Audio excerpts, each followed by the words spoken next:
नमस्कार दोस्तों। हम हैं पूर्व जन्म की कहानियों के कथावाचक, past life regression expert, life and leadership coach Hitesh Chhabra. प्यारे भाइयों और बहनों, हमारे आज के इस वीडियो के अंदर एक ऐसी बहन की पूर्व जन्म की कहानी आप सभी के सामने हम प्रस्तुत करने जा रहे हैं दोस्तों, जो कि बचपन से ही अपने पूरे परिवार की, सिर्फ पूरे परिवार की छोड़ दीजिए, अपने पूरे ख़ानदान की, अपने गली मोहल्ले वालों की भी चहेती रही हैं। क्योंकि बचपन से ही ये बहन एक बहुत ही ब्राइट स्टूडेंट थी, बहुत ही इंटेलिजेंट थी। उसके ऊपर से इनका व्यवहार बहुत अच्छा, माता पिता के साथ व्यवहार अच्छा है इनका। तो ये कहती हैं कि मैं अपने परिवार का, अपने ख़ानदान का वो बच्चा हूँ जिसका एग्ज़ाम्पल पूरे ख़ानदान के दूसरे बच्चों को दिया जाता है। ये कहती हैं कि भैया देखो, मैं अपने मोहल्ले का वो बच्चा हूँ जिस बच्चे का एग्ज़ाम्पल मोहल्ले की सभी आंटियाँ अपने बच्चों को देती हैं कि अगर तुम्हें बनना है तो इसके जैसा बनना है। ये कहते हैं भैया ये इसलिए है क्योंकि मैं एकेडमिक्स के अंदर बहुत अच्छी थी, हमेशा स्कूल के अंदर मैं अव्वल आई, हमेशा मैंने टॉप किया है। और जब जैसे साइंस लेते हैं बच्चे, है ना, 11th क्लास में साइंस लेते हैं, तो इन्होंने भी साइंस ली है, साइंस के स्टूडेंट हैं, आज ये एक डॉक्टर हैं। तो जनरली क्या होता है, या तो बच्चे जो होते हैं PCM चूज़ करते हैं, यानी फिज़िक्स केमिस्ट्री मैथ, वो वाले बच्चे जो ये इंजीनियरिंग की दिशा के अंदर आगे बढ़ना चाहते हैं, या फिर जो बच्चे होते हैं वो लेते हैं PCB, यानी कि फ़िज़िक्स केमिस्ट्री एंड बायोलॉजी, जो बच्चे मेडिकल की दिशा में जाना चाहते हैं। ये कहते हैं कि मैं पढ़ने में इतनी अच्छी थी और मेरा इतना इंटरेस्ट था साइंस के सभी सब्जेक्ट्स को पढ़ने में कि मैंने PCBM लिया, यानी फ़िज़िक्स केमिस्ट्री तो होती है, मैंने बायोलॉजी और मैथ्स दोनों की पढ़ाई करी और 12वीं के बोर्ड के कक्षा में बायोलॉजी का पेपर भी दिया था और मैथ्स का पेपर भी दिया था। तो ये कहते हैं कि भैया देखो, top of the top student रही हूँ, अपने जो टीचर्स हैं, स्कूल है, उनको भी कॉम्पिटिशन्स में रिप्रेजेंट करना, ये सब हमेशा रहा है। लेकिन ये कहते हैं कि भैया बचपन से ही मुझे बहुत सारे हेल्थ इश्यूज़ रहे हैं। हेल्थ इश्यूज़ ऐसे रहे हैं, मतलब कि जैसे जैसे धूल उड़ेगी तो धूल से मेरे को एलर्जी होना। कह रही कि भैया मैं छींके मारती हुई ही बड़ी हुई हूँ, बहुत ज़्यादा सेंसिटिव हूँ धूल मिट्टी को लेकर के। कह रही हैं फिर कभी भी जो साइनस का दर्द है वो उठ जाना, कभी भी मुझे माइग्रेन की समस्या हो जाना। फिर ये कहती हैं कि भैया देखो, मेरे को ना थायराइड की प्रॉब्लम भी है, थायराइड हो जाता है ना लोगों को, कह रहे थायराइड की प्रॉब्लम भी है मेरे को, और उसके अलावा और भी कई सारी शारीरिक व्याधियाँ इन्होंने बताई थी। फिर इन्होंने ये भी बताया था कि भैया जिस समय मेरी 12वीं हुई थी, तो 12वीं के समय पर मुझे एक ऑटो इम्यून डिसऑर्डर भी डिटेक्ट हो गया था। प्यारे भाइयों और बहनों, एक ऑटो इम्यून डिसऑर्डर एक इस प्रकार की बीमारी होती है जिसमें जो हमारे शरीर के अंदर जो हमारा अपना, हमारे शरीर की सुरक्षा करने की जो प्रणाली होती है, जो तंत्र होता है, जो सिस्टम होता है हमारे अंदर, हमारी अपने आप को प्रोटेक्ट करने का जो सिस्टम होता है, वही हमारे शरीर को बीमारी समझने लग जाता है। और जो सिस्टम की वजह से एक आम व्यक्ति जो है बीमारियों से बचता है, वही सिस्टम जो है आपको बीमार करने लग जाता है और कई सारे धीरे धीरे ऑर्गन फेलियर्स होने लग जाते हैं, न्यूरोलॉजिकल प्रॉब्लम्स होने लग जाती हैं, बहुत ज़्यादा थकान, फटीग रहता है। तो ये कहती हैं कि भैया मैं पढ़ने में तो अच्छी थी, लेकिन हमेशा मैं बहुत ज़्यादा बीमारियों से जूझती रही हूँ, बीमारियों से जूझती रही हूँ, बीमारियों से जूझती रही हूँ। इन्होंने बताया कि भैया देखो, जैसे तैसे करके मैंने जो है अपना MBBS कर लिया, और MBBS करके कुछ ऐसा हुआ, मतलब डॉक्टर बन गए। अभी मास्टर्स भी इन्होंने कहा कि MD भी करना था, लेकिन इन्होंने कहा कि भैया फिर कुछ ऐसा हुआ कि इनके रिश्ते की बात चली, और इनके रिश्ते की बात जिस व्यक्ति से चली वो भी इन्हीं के कम्युनिटी के हैं। उनसे इन्होंने बात वगैरह करी तो उनको बहुत पसंद आए। तो जिस व्यक्ति से इनका विवाह हुआ, यानी अभी जो इनके पति हैं, वो दरअसल अमेरिका के अंदर रहते थे। अब इनके पति तो पेशे से इंजीनियर हैं ना, सॉफ्टवेयर इंजीनियर हैं अमेरिका के अंदर, वो पहले से वहाँ पे सेटल्ड थे। तो कुछ ऐसा हुआ, ये कहती हैं कि कुछ मैंने उनसे बात करी तो मुझे बड़ा आकर्षण सा हुआ और मुझे लगा कि जैसे पता नहीं क्या मैं जानती हूँ इनको। तो कहती हैं कि मैं आगे अपनी MD की पढ़ाई करने की बजाय या फिर अपनी MBBS की डिग्री के बेसिस पे ही मेडिकल प्रैक्टिस इंडिया में करने की बजाय ये कहती हैं मैंने चूज़ किया और मैं अमेरिका आ गई। ये कहते हैं कि भैया आप यकीन नहीं मानेंगे, लेकिन अमेरिका आते ही मेरी जो मेडिकल प्रॉब्लम्स हैं, आधी से ज़्यादा मेडिकल प्रॉब्लम्स मेरी, इन्होंने कहा ठीक हो गई। कह रहे थायराइड की समस्या थी, थायराइड कंट्रोल में आ गया। पहले कह रही वेट बहुत बढ़ा हुआ था, अचानक से कुछ ऐसा होने लगा कि वेट अपने आप बैलेंस होने लग गया, मतलब थायराइड जो है वो बैलेंस हो गया। पूरा तो ख़त्म नहीं हुआ, लेकिन उसकी कुछ आई थिंक यूनिट्स होते हैं कि इतना है उतना है, तो कह रहे कम हो गया।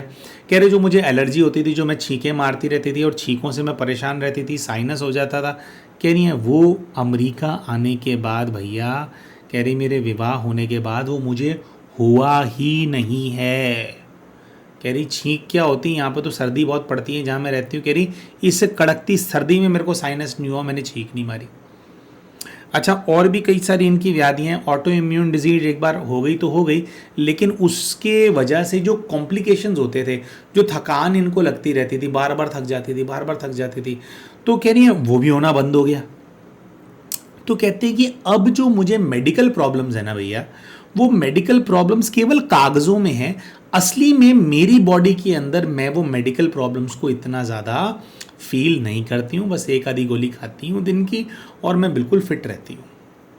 अब ये कहते हैं कि अब ये हो सकता है कि भाई मैं जो है हिंदुस्तान में थी और हमारे यहाँ पे पोल्यूशन वोल्यूशन ज़्यादा है, और अमेरिका के अंदर जहाँ ये रहती हैं, मतलब it is not a city, ये रहती हैं ऐसे स्थान पे जहाँ पर she lives in the woods, ऐसी किसी स्थान पे रहती हैं अमेरिका के अंदर, जहाँ पे बहुत जैसे जंगल होते हैं ना, जंगलों के बीच में घर होते हैं, आबादी कम है, उतनी नहीं है, तो ऐसे किसी स्थान पे रहती हैं। तो ये कहती हैं कि भैया हो सकता है कि भाई इसकी वजह से है, लेकिन मुझे ऐसा भी लगता है कि भाई शायद मेरा कोई कार्मिक कनेक्शन होगा, तो इंडिया से, तो जिसकी वजह से मैं बीमार हो रही थी इंडिया की भूमि पे, तो स्पिरिचुअल तरीके से सोचेंगे तो ऐसा ही है। लेकिन ये कह रहे हैं कि मैं प्रैक्टिकली सोचती हूँ कि भाई हवा पानी बदल गया वहाँ का, चाहे मैं पैदा हुई वहाँ पे, मेरे को हवा पानी सूट नहीं कर रहा था, लेकिन अब यहाँ पर आकर के मेरे को हवा पानी सूट करने लग गया है। बहरहाल उन्होंने कहा, अब देखिए दोस्तों, अब ये प्रॉब्लम तो सॉल्व हो चुकी है, तो इन बहन ने विशेषकर क्यों बात करी इस चीज़ के बारे में। उन्होंने कहा देखो भैया, बचपन से मेरे एकेडमिक्स बहुत हाई थे, पढ़ने लिखने में मैं बहुत अच्छी थी, मेरा बहुत नाम था, और हेल्थ मेरी लो थी। ये कहती है मेरा विवाह होने के बाद हेल्थ मेरी हाई हो गई है, लेकिन जो मेरे लाइफ की सक्सेस है, ये कहती हैं जैसे वो ज़मीन के अंदर धस गई है। ये बताती हैं कि भैया ऐसा होता है कि जैसे इंडिया के अंदर आपने MBBS की डिग्री ले ली, ठीक है जी, इंडिया में तो आप डॉक्टर हो, लेकिन अगर आप अमेरिका आए हो और अमेरिका के अंदर आपको एज अ डॉक्टर काम करना है, तो आपको अमेरिका के अंदर आकर के कुछ एग्ज़ाम्स लिखने पड़ते हैं, उन एग्ज़ाम्स को क्लियर करना पड़ता है। 3 से 4 अलग अलग एग्ज़ाम्स होते हैं जो कि आपको लिखना होते हैं, ठीक है जी। ये कहते हैं कि भैया मुझे अमेरिका आए हुए, मेरी शादी को हुए 7 वर्ष हो चुके हैं, लेकिन 7 वर्ष के मेरे इस विवाह के अंदर मेरी कोई प्रोग्रेस नहीं हो रही है। सबसे पहले तो उन्होंने कहा कि भैया देखो, हम लोग एक बहुत लंबे समय से संतान उत्पन्न करने के बारे में सोच रहे हैं, हालांकि मेरा मेडिकल डेटा अब ठीक है, जैसे थायराइड वगैरह होता है तो उसमें कुछ कॉम्प्लिकेशंस आते हैं प्रेगनेंसी के अंदर, लेकिन उन्होंने कहा कि भैया अब वो चीज़ तो है ही नहीं। फिर इन्होंने कहा कि भाई पति भी बिल्कुल ठीक है, तो medically I am fit to bring a baby in the world, लेकिन इन्होंने कहा कि भैया मैं कंसीव नहीं कर पा रही, कॉम्प्लिकेशन समझ में ही नहीं आ रहा। अच्छा, और वो किसी मेडिकल रीज़न की वजह से नहीं है। तो कह रही एक ये भी प्रोग्रेस होती है ना कि विवाहित महिला माँ बन जाएगी तो एक नेक्स्ट रोल आ जाता है, तो इट कीप्स यू एंगेज्ड, क्योंकि ये कह रही कि मेरा काम धंधा तो बिल्कुल हो ही नहीं रहा है, करियर में तो बिल्कुल जैसे डब्बा गोल हो गया है। ये कह रही है मैं वो बच्ची जो कि टॉपर थी, टॉपर, ये झंडू से 3-4 पेपर पार नहीं कर पा रही हूँ मैं। कह रही 4 में से केवल एक ही पेपर मेरा क्लियर हुआ है। अच्छा, उसके बाद ये कहती हैं कि भैया मैं क्या बताऊं, मेरा पढ़ाई लिखाई को लेकर के जब अब एग्ज़ाम आता है ना कि एग्ज़ाम देना है जिससे तरक्की होगी, जिससे मैं कुछ स्टेबल होऊंगा, कह रहे मुझे घबराहट होने लग जाती है। एंड ये घबराहट गोज़ टू एन एक्सटेंड, ये कहती हैं कि भैया मेरे को अमेरिका आने के बाद अभी तक ड्राइवर्स लाइसेंस तक नहीं मिला है। ड्राइवर्स लाइसेंस कैसे मिलता है? ड्राइविंग का टेस्ट आपको देना पड़ता है, एक टीचर साथ में बैठते हैं, वो इवैल्यूएटर साथ में बैठते हैं, वो इवैल्यूएट करते हैं कि आप ड्राइविंग ठीक कर रहे हो या नहीं कर रहे हो। कह रहे भैया 7 साल के अंदर 17 बार ड्राइविंग का टेस्ट दे चुकी हूँ, लेकिन अभी तक मेरे को ड्राइवर लाइसेंस नहीं मिल रहा है, मैं ड्राइविंग का पेपर क्लियर नहीं कर पा रही हूँ, तो मेडिकल का एग्ज़ाम कहाँ से क्लियर करूँगी, मेरे को तो समझ में ही नहीं आ रहा। ये कहती हैं कि भाई हेल्थ ठीक होगी, चलो बहुत मैं खुश हूँ, लेकिन मेरी तरक्की को ग्रहण क्या लग गया है। फिर ये कहती हैं कि भैया कुछ शायद हमारे सितारे नहीं मिलते हो, मेरे और मेरे पति की आपस में कुछ हमारी ऐसी एनर्जी का क्लैश हो आपस में, है ना। तो कह रहे थोड़ा बहुत मेरे को ये विचार भी आता है, लेकिन ये कह रही हैं कि मैं बार बार सोचती हूँ कि भाई मैं क्या सुपरस्टिशियस हो जाऊँ। लेकिन ये कह रही हैं कि भैया देखो मैं ना अभी बहुत ज़्यादा इरिटेट हो रखी हूँ, चिड़चिड़ी हो रखी हूँ। इनके जो माताजी हैं, इनके माताजी इंडिया से अभी इनको विज़िट कर रहे थे जब इन्होंने अपना पास्ट लाइफ रिग्रेशन कराया। तो ये बहन कहती हैं कि देखो भैया मैं तो इस सब्जेक्ट के अंदर इंटरेस्टेड हूँ नहीं, याद थी नहीं। कह रहे मेरे माताजी आए और मेरे माताजी ने कहा कि बेटा जो पास्ट लाइफ रिग्रेशन है वो कराना चाहिए, देखो क्या पता पास्ट लाइफ से कोई कनेक्शन निकल कर के आ जाए और कैसे सॉल्व करना है थोड़ा उसका अगर कुछ दिशा मिल जाए उसके अंदर, है ना। तो कह रही हैं कि मेरे माताजी ने मुझे मोटिवेट किया है। तो अब अपने पास्ट लाइफ रिग्रेशन के माध्यम से बहन यही दोनों चीज़ें जानना चाहती थी कि ए बचपन से लेकर के अभी तक मैं इतनी बीमार क्यों रही हूँ, और बी मेरी शादी होने के बाद ऐसा क्या हो गया है कि मैं पढ़ाई नहीं कर पा रही हूँ, मुझे पढ़ाई से डर लगने लग गया है, मुझे एग्ज़ाम से डर लगने लग गया है। एक टॉपर बच्ची जिसका हर कोई एग्जाम्पल देता था वो बिल्कुल एकदम कह रही कि मीडियोकर आ जाए तो भी समझ में आता है, कह रही मैं बॉटम फीडर कैसे बन गई हूँ, मुझे समझ में ही नहीं आ रही है वाली बात। तो ये जो बात है इसका जो रहस्य है ये बहन अपने पास्ट लाइफ रिग्रेशन के माध्यम से जानना चाहती थी, और आप सभी को ये बात बताते हुए मेरे को बहुत खुशी हो रही है कि अपने PLR के माध्यम से अपने सभी प्रश्नों के उत्तर ये जो प्यारी बहन है ये प्राप्त कर पाएंगे। तो प्यारे दोस्तों, ये बहन जब अपने पूर्व के जीवन के अंदर गई, इन्होंने पूर्व के जीवन के अंदर क्या देखा इसके बारे में अभी आप सभी को हम बताएंगे, लेकिन उससे पहले एक छोटा सा अपडेट आप सभी के साथ हम साझा करना चाहते हैं सेशन बुकिंग्स के संदर्भ में। बहुत सारे भाई बहन हैं दोस्तों, वो अपने कमेंट्स के माध्यम से पूछते हैं कि भैया आपके ये पास्ट लाइफ रिग्रेशन के वीडियोस तो हमने देख लिए, आप केस स्टडीज़ तो शेयर कर रहे हैं, लेकिन अगर हमारे को खुद को पास्ट लाइफ रिग्रेशन कराना हो तो कैसे होगा, या फिर जो पास्ट लाइफ रिग्रेशन करने का कोर्स आप कराते हैं, यानी कि बेसिकली कोर्स में सिखाया जाता है कि पास्ट लाइफ रिग्रेशन किया कैसे जाता है किसी दूसरे व्यक्ति का, तो अगर वो कोर्स हमारे को सीखना है तो हम आपको संपर्क कैसे करेंगे, कैसे होगा। तो बेसिकली दोस्तों आपको करना क्या होता है, हमारी जो स्क्रीन है, हमारी स्क्रीन के ऊपर आपको एक फ़ोन नंबर नज़र आ रहा होगा, जैसे दिख रहा होगा कि फॉर अपॉइंटमेंट्स या फॉर बुकिंग्स, फ़ोन नंबर आपको दिखाई दे रहा होगा जो कि है 9518081745। बेसिकली आपको करना क्या होता है, इस फ़ोन नंबर के ऊपर आप इस फ़ोन नंबर को पहले तो अपने फ़ोन के अंदर सेव कर लीजिए, विघ्नहर्ता के नाम से या विघ्नहर्ता पास्ट लाइफ रिग्रेशंस के नाम से या हितेश PLR के नाम से आप सेव कर लीजिए, और वो नंबर सेव करके फिर आप व्हाट्सएप पे इसी नंबर पे हमारे को मैसेज डालेंगे, जिसके अंदर आपको लिखना होगा कि आपकी क्वेरी किस चीज़ के बारे में है, कि भई मैं खुद पास्ट लाइफ रिग्रेशन कराने के बारे में सोच रहा हूँ, मेरा ये इशू है या सिचुएशन है, तो आप लिखेंगे कि भाई मैं पास्ट लाइफ रिग्रेशन कराना चाहता हूँ। कुछ भाई बहन ऐसे होते हैं जो कि केवल स्पिरिचुअल कंसल्टेशन चाहते होते हैं कि मैं उनका काउंसलिंग करूं। बेसिकली काउंसलिंग क्या होता है कि आप अपनी जो प्रॉब्लम है उसको शेयर करते हैं, और जितनी भी हमारी समझ है उसके अनुसार हम आपकी जो सिचुएशन होती है उसको थोड़ा इवैल्यूएट करते हैं, आपकी सिचुएशन को रिव्यू करते हैं, और आपको पॉसिबली क्या करना चाहिए जितनी हमारी समझ है उसके प्रमाण जो है हम आपको रिकमेंडेशंस देते हैं। या फिर जैसे पास्ट लाइफ रिग्रेशन का कोर्स, तो कोई भी सेवा का लाभ आप उठाना चाहते हैं तो बेसिकली आप मैसेज करेंगे व्हाट्सएप पे, और आप कहेंगे कि भैया देखो मैं इस सर्विस के अंदर इंटरेस्टेड हूँ, तो कैसे मैं ये सर्विस प्राप्त कर सकता हूँ। तो हमारी जो टीम होती है दोस्तों, फिर वो आपसे व्हाट्सएप के माध्यम से, चाहे वो आपको मैसेज करें या फिर वो आपको व्हाट्सएप पे कॉल बैक करें, वो आपको फिर कांटेक्ट करते हैं, और जो भी सेवा आप लेने का प्रयास कर रहे हैं वो कैसे आप प्राप्त कर सकते हैं, उसके चार्जेस वगैरह क्या हैं, वो सब कुछ आपको जो है वो बता देते हैं, प्रोसीजर वगैरह बता देते हैं।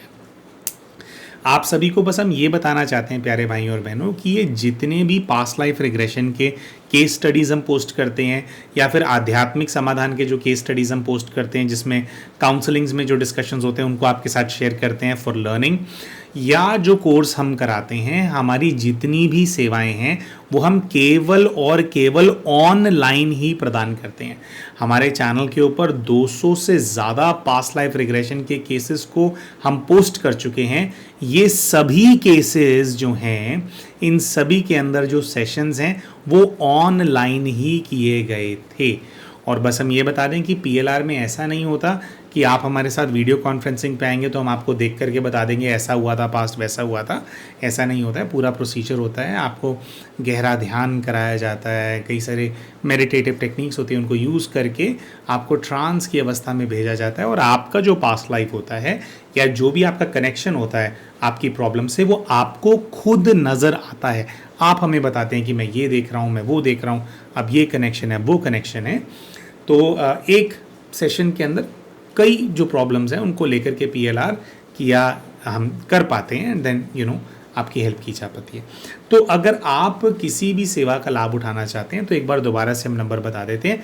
इस नंबर पे आपको WhatsApp मैसेज भेजना है और हमारी टीम फिर आपका मैसेज पढ़ करके आपको रिप्लाई करेगी। नंबर है 9518081745। तो आइए दोस्तों, हम बात करते हैं कि जब ये बहन अपने पूर्व के जीवन के अंदर जाती हैं तो क्या दृश्य इनको नज़र आते हैं। तो सबसे पहले तो जब ये ऊपर की तरफ देखते हैं तो इनको आसमान नज़र आता है और आसमान में देखते हैं तो ये कहते हैं कि दिन का टाइम है लेकिन धूप थोड़ी कम है। ज़मीन की तरफ देखते हैं तो बताते हैं कि भाई कच्ची मिट्टी है और कहीं कहीं घास जैसा फील हो रहा है। दोनों तरफ ये कहते हैं कि कई सारे पेड़ हैं और ऐसा लगता है कि जैसे कोई जंगल है, लेकिन जंगल के बीच में से जैसे कोई रास्ता सा बना हुआ है और उस पगडंडी है जैसे, और उस रास्ते पे चल करके ये अपने घर जा रहे हैं जहाँ कहीं भी इनका घर है। पैरों की तरफ देखते हैं तो नंगे पैर हैं, पैजामा पहना हुआ है सफ़ेद रंग का, लेकिन मैला होने की वजह से क्रीम वाइट से कलर का हो गया है। और ऊपर देखते हैं तो वैसे ही जो ऊपर का कुर्ता है सफ़ेद था, क्रीम वाइट से कलर का हो गया है। शायद पुराना हो जाता है तो थोड़ा जैसे रंग डल हो जाता है, ऐसा फील होता है। चेहरे पर दाढ़ी है, मूछें हैं, लेकिन थोड़ी थोड़ी हल्की हल्की दाढ़ी, हल्की हल्की मूछें हैं। इनको एक मिडिल क्लास या लोअर मिडिल क्लास, मतलब गरीबी से थोड़ा सा ही ऊपर इंसान होगा, ऐसे एक इंसान की फीलिंग सी आ रही होती है। और बस ये देखते हैं कि ये जो कच्चा रास्ता है इसके ऊपर ये चलते चले जा रहे हैं और ये जो रास्ता है बताते हैं कि मेरे गांव की तरफ जो है ये रास्ता मुझे लेकर के जा रहा है। तो ये अपने थोड़ा जो भाव है उसको महसूस करता है। हम इनको कहते हैं कि भाई क्या फ़ील कर रहे हो, कैसा फ़ील कर रहे हो। तो ये कहते हैं कि कुछ काम करने के लिए गया था लेकिन वो काम हुआ नहीं है, तो निराशा के साथ वापस आ रहा हूँ, मुंह लटका हुआ सा है, धीरे धीरे चल रहा हूँ। फिर जैसे दृश्य को आगे बढ़ाया जाता है तो जाकर के देखते हैं कि कच्चा घर है छोटा सा और जैसे मिट्टी और घास का बना हुआ झोपड़ा है। ओवरऑल झोपड़ा मिट्टी का है लेकिन जो उसकी छत है झोपड़े की वो घास की बनी हुई है।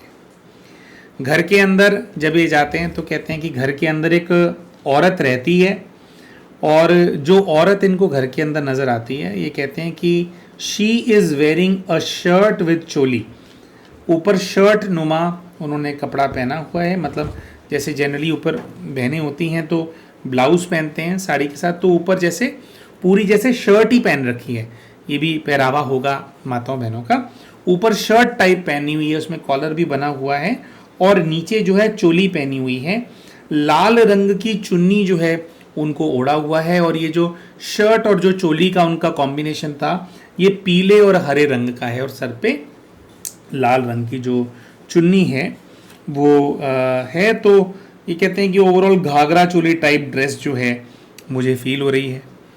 अच्छा, अपने आप को ये लगभग 30 वर्ष की आयु के एक पुरुष के रूप में देख रहे थे और ये जो महिला है महिला की भी लगभग उतनी ही एक आयु है। जैसे महिला को ये देखते हैं और हम उनको कहते हैं कि भी उनको आप पुकारिए, देखिए आपका इनसे क्या रिश्ता है, तो इनको फीलिंग आती है कि भाई ये इनकी पत्नी है। और जैसे ही इनको रियलाइज होता है कि वो इनकी पत्नी है, ये कहते हैं पता नहीं क्यों मैंने एकदम जैसे घृणा सी आई मेरे को, और मैंने अपना जो चेहरा है उसके चेहरे से हटा लिया। क्योंकि देखो दोस्तों, जब पास्ट लाइफ रिग्रेशन होता है तो कई भाई बहन जो है अपने कमेंट्स में भी पूछते हैं हमसे कि भैया कैसे पता लगता है कि वो पास्ट लाइफ में आपने बताया था कि ये था वो था। तो बेसिकली एक इस प्रकार से भाव पैदा किया जाता है कि आप सामने वाले के चेहरे में, विशेषकर उनकी आंखों के अंदर देखें, आंखें जो होती है वो आत्मा का दर्पण होती है, तो ध्यान से देखने से पता लग जाता है कि इस जीवन में कौन है, क्या कनेक्शन है। चुटकी बजाते ही रियलाइजेशन सा हो जाता है। लेकिन इनका उस महिला का जो कि इन्हीं की पत्नी है, चेहरा देखने का मन नहीं कर रहा है, इनको घृणा हो रही है उससे। अच्छा, तो ये कहते हैं, इनसे हम थोड़ा पूछते हैं कि क्या है, तो ये कहते हैं कि भाई इनका नाम रजनी है इसका, और मेरा नाम दीनू है, और मेरा जो विवाह है इससे एक छोटा सा लड़का भी है मेरा 5 साल का, जो कि कहीं खेलने के लिए बाहर गया हुआ है। अच्छा, कहते हैं कि पत्नी के चेहरे से ऐसा लगता है कि वो मुझे पसंद नहीं करती है। तो हम इनसे पूछते हैं कि वो आपको पसंद क्यों नहीं करती है, क्या कारण है। तो जैसे हमें पूछते हैं तो ये कहते हैं यार वो ना बहुत ज़्यादा काली है। काली है, हाँ। तो कहते हैं वो बहुत ज़्यादा काली है, मुझे उससे कोई खास प्यार नहीं है, उसको देख कर के ना मेरे को कोई फीलिंग नहीं आती है, और मुझे इसका ना चेहरा देखना पसंद नहीं है। मैं तो उसको बोलता हूँ कि घूंघट करके रखा कर। तो हमने कहा कि भाई ऐसा क्यों, भाई आपको इतना ही दिक्कत था अगर काले रंग से, तो आपने विवाह क्यों किया। और हमने कहा खुद को देखो, क्या आप क्या जैसे बहुत गोरे चिट्टे हैं या ऐसा क्या। कह रहे नहीं, मैं भी काला ही हूँ, लेकिन बीवी काली नहीं चाहिए थी मेरे को, बीवी मेरे को गोरी चाहिए थी। तो खैर होता है जैसे जैसा भी होता है। तो ये कहते हैं कि मेरे को बहुत ज़्यादा इशू है इस चीज़ से कि मुझे काली पत्नी मिल गई है। तो हमने कहा कि क्यों किया विवाह, तो कहते हैं कि माता पिता ने करा दिया था, अब तो माता पिता रहे नहीं और मैं इसके साथ फंस गया हूँ, मेरा बच्चा भी है, तो क्या करूँ। बच्चे को देखते हैं तो बच्चे से इनको अपना बहुत प्रेम इनको फील होता है कि है, और बस यही है। और तो हम इनसे पूछते हैं कि भाई फिर क्या होता है, तो कह रहे कि देखो ऐसा है कि ना ये मुझे पसंद करती ना मैं इसे पसंद करता। तो हमने कहा कि भाई लड़की की मर्जी के बिना शादी हुई थी। तो कहते हैं नहीं, ऐसा है कि देखो मैं ऐसा जेन्युइन बताऊं तो मुझे ऐसा लग रहा है कि मैं इसके साथ अच्छा बिहेव नहीं करता हूं, और मैं जो है इसको डांटता डूंटता रहता हूं। कह रहे ये ना चुप रहती है, मुझसे बात नहीं करती, चुपचाप अपना काम करती है, लेकिन इसकी आंखों में मुझे बदले का भाव या इसकी आंखों में भी क्रोध मुझे नज़र ज़रूर आता है। कह रहे चुपचाप काम करती है, लेकिन ये चिड़चिड़ी है और नकचड़ी सी है। मैं कुछ बोलता हूं तो अपने आप में कुड़मुड़ करके कुछ ना कुछ मुंह बनाती रहती है। तो मैं इनसे पूछते हैं कि भाई फिर क्या हुआ, कभी आपको रियलाइज़ हुआ, कैसे हुआ। तो उन्होंने कहा कि नहीं, हमेशा जो ये जो रिश्ता है घटिया सा ही रहा, और मैं जो है ये इसके साथ फंस गया। बस मेरे को पूरी ज़िंदगी भर यही लगता रहा कि मैं कहाँ इसके साथ फंस गया। मेरी जो पत्नी है, अगर कोई खूबसूरत, कोई अच्छा दिखने वाली, मैं जिसके अच्छे नैन नक्श होते या गोरी होती, ऐसी महिला जो है उससे मुझे विवाह करने की बहुत ज़्यादा चाह थी। और अपने मरते टाइम भी ये ऐसा देखते हैं कि जैसे वो चाह इनके अंदर अधूरी हो गई है, और मरते टाइम भी जो है पत्नी जो है वो जीवित है। ये देखते हैं कि लगभग 80 वर्ष की आयु है इनकी, और इनको दिल का दौरा है, मतलब जैसे चेस्ट में पेन हो रहा है, पसीना छूट रहा है, ऐसा दृश्य है। और उस दृश्य के अंदर भी जो इनकी पत्नी है उनसे अपना मुंह फेर रहे हैं, और उस दृश्य के अंदर थोड़ा ऐसा रियलाइजेशन होता है कि जैसे जो इनकी पत्नी है उसने इनकी ये जो नफ़रत थी काले रंग को लेकर के, उसकी वजह से बहुत ही छोटा फील किया अपने जीवन में, और अपने शरीर से उस महिला को बहुत ज़्यादा जैसे हीन भावना, इन्होंने हीन भावना बहुत ज़्यादा भेजी है। तो अपने शरीर को लेकर के वो जो महिला है बहुत बहुत ज़्यादा दुखी रही, और कि मतलब पुराना ज़माना था तो उसने कुछ किया नहीं, खैर कर भी क्या लेती, कुछ कर भी नहीं पाती, तो वो वाला ज़माना था कि वो चाहती भी तो कोई इनसे बदला नहीं ले पाती, कुछ नहीं ले पाती, तो वो दबी रही और उसका क्रोध भी उसके अंदर दबा रहा। ना मुख से उसने कुछ कहा, ना हाथ पैर चलाए, ना कोई और एक्शन लिया, सब सहती रही। लेकिन एक बात होती है ना दोस्तों, कही जाती है कि बद्दुआएं तो काम करती हैं ना। जब जैसे हम जीव जंतुओं की भी बात करते हैं कि आप किसी पशु को, किसी पक्षी को भोजन करा देते हैं, कुछ उनका इलाज कर देते हैं, वो कुछ कोई मुसीबत में है उनकी हेल्प कर देते हैं। अब मनुष्य तो मुंह से बोल सकता है कि आपका बहुत बहुत धन्यवाद, लेकिन एक पशु, आप किसी पशु की सेवा करते हो, उनको भोजन खिलाते हो, तो क्या वो अपने मुख से बोल सकता है कि आपका बहुत बहुत धन्यवाद जी, मैं आपको दुआ देता हूँ? नहीं देते।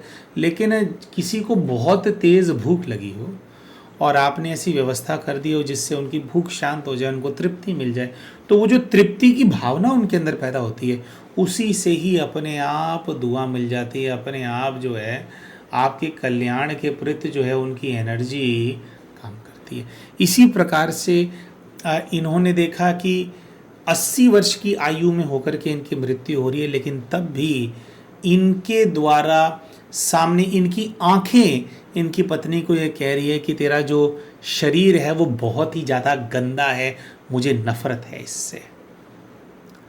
तो जो महिला है, हालांकि उसको वैसे ये दूसरी चीज़ों पे ताने मारते थे, उनको काली या इस तरह की जो नेम कॉलिंग है कम करते थे, लेकिन इनकी पत्नी को पता था कि जो मेरा पति है उसकी निगाहें केवल मुझे नफ़रत से देखती हैं, क्योंकि मेरा रंग साफ़ नहीं है, या शायद मैं और हष्ट पुष्ट हो सकती थी, या मैं और भाई मेरे नैन नक्श वो हो सकते थे, तो उसको लेकर के बहुत वो किया। तो बिना कुछ कहे उस बच्ची के बहुत सारी बद्दुआएं हैं जो कि इनके जीवन के अंदर पीछा कर रही हैं, जिसके बारे में अभी खैर हम बात करेंगे। दोस्तों, यहाँ जो इन्होंने अपने हार्ट अटैक का दृश्य देखा, हार्ट अटैक के दृश्य के अंदर दरअसल कहानी ख़त्म नहीं हुई, क्योंकि जो पत्नी है उनको वो कैरेक्टर तो इन्होंने पहचान लिया था, लेकिन फिर हमने इनसे पूछा था कि भाई और आप देखिए, भाई आपकी जो तरक्की नहीं हो रही है आज आपके जीवन के अंदर, बेसिकली जो इनकी पत्नी है उनकी बद्दुआओं से इनको जो हेल्थ प्रॉब्लम्स रही हैं, चलिए हम बता ही देते हैं। जो अपने पास्ट लाइफ में इन्होंने अपनी पत्नी देखी, उनको इन्होंने अपने इस जीवन में अपनी एक चचेरी बहन के रूप के अंदर देखा। इनकी एक छोटी बहन है, इन्हीं के चाचा जी की लड़की हैं, जो कि बचपन से इनके साथ पली बड़ी हैं। वो बच्ची इस जीवन में भी बहुत कम बोलती है, बहुत ज़्यादा इंट्रोवर्ट है और किसी से बात नहीं करती, तो इनको कभी पता नहीं लगा था इस बात का कि भाई उसके मन में कोई भाव है या कुछ ऐसा है। लेकिन उनके जो माता पिता हैं वो इस जीवन में भी इनको लेकर के कि भी ये कितने पढ़े लिखे हैं या कितना ज़्यादा अच्छा बोलते हैं, फ्लुएंट बोलते हैं, कितने आउटगोइंग हैं, ऐसा बच्चा होना चाहिए, इसको लेकर के उनको बहुत सारी बातें अपने माता पिता से सुननी पड़ी हैं। तो उसके अंदर ही अंदर जो है इस जीवन में भी इनको लेकर के हीन भावना है। होता नहीं है घर के अंदर मम्मी पापा क्या है कुछ ज़्यादा किसी कज़न के बारे में बात करने लगे ना, तो सब लोग सारे कज़न्स को उसी कज़न से नफरत हो जाती है कि इसका मुंह नहीं देखना, है ना। बाकी जैसे डेथ सीन के बाद इनके गाइड के पास इनको लेकर के जाया गया, तो गाइड ने कहा कि बच्चे, क्योंकि आपने बहुत ज़्यादा सामने वाले के शरीर को महत्व दिया और आपने बहुत ज़्यादा घृणा उनके शरीर से करी, इसीलिए जब वो बच्ची आपके आसपास थी, उस बच्ची की बद्दुआएं तो पहले ही उसने दे रखी थी, लेकिन जैसे कोई आत्मा आपके आसपास होती है तो उनकी निकली हुई बद्दुआएं होती हैं, जो ओवरऑल उनकी नेगेटिविटी होती है आपके प्रति, उनके ऑरा के अंदर जितना आप उनके आसपास होते हैं वो उतना ज़्यादा आप पे हावी हो पाती हैं। तो उन्होंने कहा कि उस बच्ची के अंदर का जो दुख है उसकी एनर्जी बहुत ज़्यादा आपके ऊपर हावी थी। अब जब आपका भारत छोड़ना हुआ और भारत छोड़ करके आप ये अमेरिका आ गए, तो उस बच्ची ने चैन की सांस ली अपने जीवन के अंदर, लेकिन उसी बच्चे के जो ऑरा है उसके अंदर की जो वो बद्दुआएं हैं, उनके आत्मा की पुकार जो है कि एक शरीर विकृत होता है या शरीर के अंदर समस्या होती है, कोई भी समस्या हो तो कैसा होता है, इसकी वजह से क्योंकि तुमने बहुत ज़्यादा इस चीज़ को लेकर के बच्चे के साथ हीन भावना रखी थी, तो उसकी शक्ति के प्रभाव की वजह से तुम हमेशा बीमार रही हो। अभी भी कुछ प्रभाव है, दूर से जितना प्रभाव पड़ सकता है उतना है, लेकिन आसपास जब थे तब तो बहुत ज़्यादा प्रभाव था। अच्छा, तो फिर गाइड से पूछा कि अच्छा भाई वो ठीक है, बीमारी फिर मेरी ठीक हो गई, अब ये तरक्की क्यों नहीं हो रही है मेरी? तो तरक्की के लिए इसी जीवन में जो जीवन ये देख रहे थे, गाइड ने वापस उसको भेजा और उन्होंने कहा कि अभी बहुत कुछ देखना जो है वो बाकी है। तो दोस्तों ये वापस जाते हैं और वापस जाते ही इनको ऐसा दिखाई देता है कि इनका एक दोस्त है। वो दोस्त भी इनकी तरह, जैसे ये गरीब थे, इनके काम नहीं चलते थे, वो दोस्त भी इनकी तरह इस प्रकार से था। तो ये भी कई आइडियाज़ लगाते रहते थे तरक्की करने के लिए, वो भी लगाता रहता था। इनके दोस्त का एक आइडिया जो है बड़ा हिट हो गया। अब कोई उसको प्रोडक्ट मिल गया बाज़ार में या क्या हो गया जिससे कि गांव के अंदर बड़ी तरक्की हो सकती थी, उन्नति हो सकती थी, तो उसने कुछ काम शुरू कर दिया, है ना। लेकिन ये ऐसा देखते हैं कि ये इन्हीं का जिगरी दोस्त है, इनका बेस्ट फ्रेंड है। तो सामने से तो ये उसकी बेस्ट फ्रेंड है, लेकिन इनके अपने जीवन में भी दिक्कतें हैं, तरक्की नहीं हो रही है। तो दोस्त जो तरक्की कर रहा है उसको देख करके इनको अपने अंदर बहुत ज़्यादा कुलबुलाहट हो रही है, बहुत ज़्यादा कुड़मुड़ कुड़मुड़ हो रही है, और इनसे अपने दोस्त की तरक्की नहीं देखी जा रही।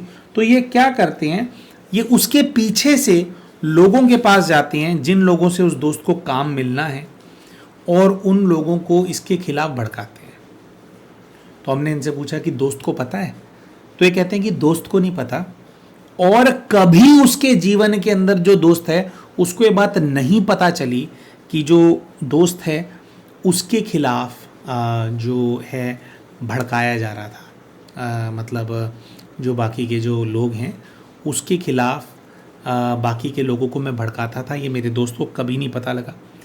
कह रहे दोस्त का आइडिया बहुत अच्छा था, उसको शुरू में बहुत सक्सेस मिल रही थी, बहुत प्रोग्रेस मिल रही थी, फिर अचानक से उसकी प्रोग्रेस रुक गई। तो कह रहे वो दोस्त मेरे को पूरा जीवन भर ये बातें बोल बोल के पकाता था और सोचता था कि भाई मैंने ये काम दूसरे गांव में, दूसरे लोगों के बीच में, शहरों में इतना ज़्यादा चल रहा है, मैं करने का प्रयास कर रहा हूँ, तो मैं ही क्यों इसके अंदर तरक्की नहीं कर रहा हूँ। कह रहे बताओ वो दोस्त ना मुझसे ही अपनी प्रॉब्लम शेयर करता था, और उसको ये बात पता नहीं है कि उसका जो काम नहीं चल रहा है उसके पीछे मैं ही हूँ। तो दोस्त बहुत ज़्यादा दुखी हो रहा है, और कह रहे हैं कि अब जो वो दुखी हो रहा है मुझे देख करके बहुत अच्छा लग रहा है। ठीक है, और कह रहे हैं कि मुझे लग रहा है, आई फील, कि उसको भी नहीं मिला। अच्छा, मुझे तो मिला नहीं क्योंकि मैं तो तरक्की, मेरा तो कोई आइडिया चला नहीं। कह रहे हैं मेरे को ये लग रहा है कि जैसे मेरा नहीं चला ना, इसको भी नहीं चला ना, अब ठीक है।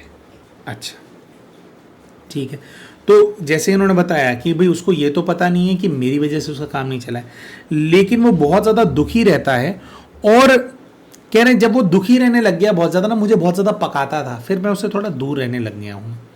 और ये कह रहे हैं कि जो दोस्त है ना, वो ना एक इमेजिनरी पर्सन को बद्दुआएं देता है, क्योंकि उसको पता है कि किसी ना किसी ने तो पानी मारी है। जो पिंड है, मतलब जो गांव है, उसके अंदर कोई ना कोई तो है जिसने लोगों को उसके खिलाफ भड़काया है, और जो भी वो आदमी है ना उसको वो बहुत ज़्यादा बद्दुआएं देता है। और कह रहे हैं कि मेरे सामने ही बैठ करके ये मेरे को ही गालियाँ देता था कि उसका ये ना रहे, वो ना रहे। कह रहे इसकी वजह से भी मैंने जो ऐसे बात करनी बंद कर दी, इसके साथ बैठना बंद कर दिया। अब क्योंकि वो उस व्यक्ति को गालियां दे रहा था जो उसका काम खराब कर रहा है, उसको पता था नहीं कि कौन काम खराब कर रहा है, और वो काम खराब करने वाला एक्चुअली मैं ही था। तो कह रहे मैंने देखा कि पूरी जिंदगी भर वो परेशान रहा, इस दुख में डूबा रहा कि मैं तरक्की नहीं कर पाया, मैं बहुत तरक्की कर सकता था। जो उसका आइडिया था, जो काम उसने किया था, उसी काम के अंदर जिस किसी ने भी उस एरा के अंदर वो काम किया, दूसरे लोग उसने तरक्की करते हुए देखा, अपने सक्सेस की सीढ़ियाँ चढ़ के पक्के मकान बनाते हुए, अपनी ज़मीन जायदाद बनाते हुए देखा, और वो वैसा का वैसा झोपड़े के अंदर रह गया। तो वो दुख में डूबा हुआ था, और पूरी ज़िंदगी भर जो है बद्दुआएं बद्दुआएं बद्दुआएं देता था। अच्छा, तो हमने पूछा कि वो दोस्त कौन है इस लाइफ के अंदर। दोस्तों, जब इन्होंने अपने उस दोस्त को आइडेंटिफाई किया तो ये हैरान हो गए, क्योंकि इनको वो दोस्त की आंखों में देखा तो इनको फीलिंग आई कि इनके इस जीवन के जो पति हैं, जिनसे इन्होंने विवाह किया है, वो पति जो कि इनकी तरक्की के अंदर कोई बाधा उत्पन्न नहीं करना चाहते हैं। मतलब इनके ऐसा कुछ नहीं है कि जैसे कुछ हस्बैंड्स होते हैं भाई, उनको इशू होता है कि हमारी पत्नी काम करे या ना करे, या भाई मुझसे आगे ना निकल जाए। तो इनके पति जो हैं इस लाइफ के अंदर बहुत ही एक सक्सेसफुल आदमी है ना। मतलब आईटी में काम करते हैं, लेकिन जैसे आईटी में भी होते हैं ना कि एंट्री लेवल के लोग होते हैं, तो वो टॉप मोस्ट पोजिशन वाले बंदे हैं।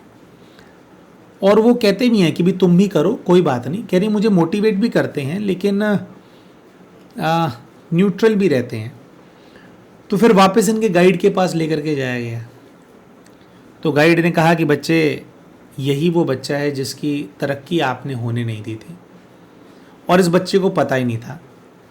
इसी प्रकार से आज ये जो बच्चा है, इसकी जो एनर्जी है, उसके जो ऑरा का प्रभाव है, क्योंकि ऑरा और आत्मिक स्तर पे आत्मा को पता है कि किसने उसका हित किया था।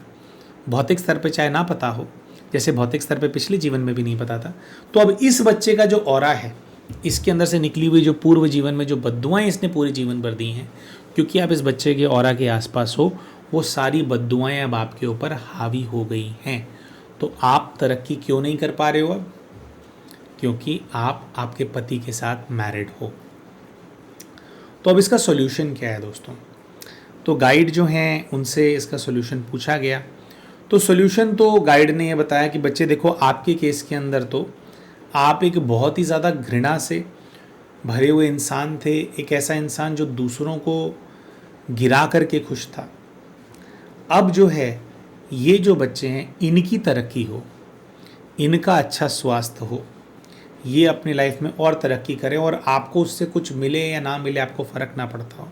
तो कह रहे अनकंडीशनल लव के साथ एक आपको फॉरगिवनेस मांगनी है, दूसरा इन सभी आत्माओं को जिस को अपने ये घृणित और घृणा बढ़े हुए पर्सनालिटी के चलते आप इम्पैक्ट करके आए हो, है ना, अपने व्यवहार से, अपनी हरकतों से, आपको इन सब से क्षमा मांगनी है, और इन सबको आपको पॉजिटिव एनर्जी परमात्मा से लेकर के जो है इनको रेगुलरली आपको देनी है। अब वो कैसे कर सकते हैं दोस्तों? आप जानते ही हैं कि जो एक मेडिटेशन का कोर्स है, जो कि निःशुल्क हर महीने हमसे जुड़ी हुई एक टीम है वो करवाती है। तो हमने वो जो कोर्स है इन बहन को रेकमेंड किया कि बहन आप करो, क्योंकि अगर हमारे को किसी को क्षमा करना है या हमारे को किसी को एनर्जी देनी है, तो परमात्मा से अपने आप को कनेक्ट करना बहुत ज़्यादा ज़रूरी है, क्योंकि हमारे अपने पास तो लिमिटेड ही एनर्जी है, और हम वही देने का दूसरों को जब प्रयास करते हैं तो खुद बहुत वीक हो जाते हैं, है ना। अब अथाह एनर्जी होती तो खुद ही तरक्की ना कर रहे होते, फिर बद्दुआएं हावी थोड़ी होती है हमारे ऊपर। तो परमात्मा से कैसे जुड़ना है और परमात्मा से शक्ति लेकर के अथाह शक्ति कैसे प्रदान करनी है दूसरों को, इस दिशा के अंदर जो बहन हैं हमने उनको गाइड किया। और कई सारे भाई बहन ये पूछते हैं कि भैया आप बताते नहीं हो कि स्पिरिट गाइड कौन थे। तो क्या होता है दोस्तों, हर पास्ट लाइफ रिग्रेशन के केस के अंदर ना स्पिरिट गाइड से जो कनेक्शन बनता है उसके भी ना अलग अलग लेवल्स होते हैं, 4 लेवल्स होते हैं। ज़रूरी नहीं होता कि बिल्कुल क्लियर स्पिरिट गाइड दिखाई दें। तो कई सारे केसेस तो जिसमें हम बताते नहीं है कि स्पिरिट गाइड कौन थे, उसमें बिल्कुल एब्सोल्युटली क्लियर हो ही नहीं पाता। अच्छा, कुछ केसेस ऐसे भी होते हैं कि उसके अंदर स्पिरिट गाइड क्लियर हुए, लेकिन वो ना कोई ऐसी पर्सनालिटी नहीं होते जो कि नॉन पर्सनालिटी है। अब जैसे किसी को ब्रह्मा बाबा आ गए, किसी को जीसस क्राइस्ट आ गए, गौतम बुद्ध दिखाई दे गए किसी को, या श्री हरि विष्णु का साक्षात्कार हो गया, कान्हा आ गए, बजरंग बली आ गए, या महादेव आ जाते हैं, है ना। तो इस तरह की पर्सनालिटीज़ जब आती है तो क्या पूरी दुनिया जानती है इनको। तो उस केस के अंदर तो जो हमारा जो इनका PLR हो रहा होता है वो तो फटाफट देख करके बताते हैं कि अरे अरे वाह मैं धन्य हो गया, महादेव आ गए या दुर्गा माँ आ गए, ऐसे वो बोलते हैं, है ना। तो ऐसा होता है। लेकिन कई बार क्या होता है कि अब जैसे व्यक्ति उनको एक सन्यासी दिखाई दे रहे हैं, है ना, घेरुए वस्त्र उन्होंने पहन रखे हैं और बड़ी तेजस्वी पर्सनालिटी है, जटा जूट है, बाल पड़े हुए हैं, लेकिन वो कोई ऐसे पर्सनालिटी नहीं है जो कि एक रेनाउंड पर्सनालिटी है, तो पता नहीं चल पाता है ना। और अगर आप गाइड से पूछेंगे आप कौन है, अपना नाम बताइए, तो कई बार गाइड इस प्रकार का जवाब भी दे देते हैं कि बच्चे नाम जान कर क्या करोगे, काम बताओ, जिस काम से आए हो वो काम करो, उत्तर लो और भागो यहाँ से, ऐसा भी बोल देते हैं गाइड्स, है ना। तो जिस केस के अंदर क्लियर नहीं हो पाता कि कौन थे, तो उस केस के अंदर फिर हम नहीं बताते हैं। कई कई केसेस के अंदर हम भी बड़े सौभाग्यशाली खुद को फील करते हैं कि जो दिव्य शक्तियाँ होती हैं वो अपने पूरे विराट स्वरूप में सामने आ जाती हैं, और जिनका सेशन हो रहा होता है वो तो उनको तो आशीर्वाद मिलता ही है, और उनके साथ साथ जो है हम भी आशीर्वाद प्राप्त करने के पात्र बन जाते हैं। तो बड़ी हमारे को खुशी होती है। तो प्यारे भाई और बहनों, ये जो वीडियो है इसके पिंड कमेंट के अंदर वो जो मेडिटेशन ग्रुप है उसका एक लिंक है जो कि हम साझा कर लेंगे। अगर आप चाहें तो सितंबर के महीने के अंदर नेक्स्ट जो ग्रुप है मेडिटेशन का वो शुरू हो रहा है। ये वाला मेडिटेशन का कोर्स जो होता है निःशुल्क होता है, तो आप इस ग्रुप को ज्वाइन कर लीजिए और फिर उसके अंदर ही आई थिंक 15 तारीख के आसपास कोर्स शुरू होगा। तो आपको जो इन्फॉर्मेशन है वो मिल जाएगी कि कैसे आपको मीटिंग को ज्वाइन करना है, और फिर आप कोर्स कीजिए और आप भी जो आपके जीवन में जो समस्याएं हैं उनका समाधान कीजिए। परमात्मा के तेज से, उनके प्रकाश से जुड़िए और विश्व कल्याण की जो ये मार्ग है उसके अंदर परमार्थ जो है उसके तरफ आप आगे बढ़िए। भाई जिनका अहित करके आगे हो वो तो चलो है ही, लेकिन जिनका नहीं भी किया है ना, बेहद के अंदर सारी आत्माओं का कल्याण कैसे करना है ये सीखिए, है ना। तो वीडियो के पिन कमेंट में हम मेडिटेशन ग्रुप का लिंक शेयर कर देंगे, उसका इस्तेमाल करके ग्रुप को ज्वाइन कीजिए और अपना भी कल्याण कीजिए, दूसरों का भी कल्याण कीजिए। प्यारे भाई और बहनों, ये जो कहानी हमने आप सभी के साथ शेयर करी, हम आशा करते हैं इससे आपको कुछ शिक्षा प्राप्त हुई होगी, कहानी आपको पसंद आई होगी। तो वीडियो पसंद आया हो तो लाइक करना बिल्कुल भी ना भूलें। चैनल अभी तक सब्सक्राइब नहीं किया तो चैनल को सब्सक्राइब भी कर लें। मिलते हैं आप सभी के साथ अपने अगले वीडियो के अंदर, तब तक के लिए नमस्कार।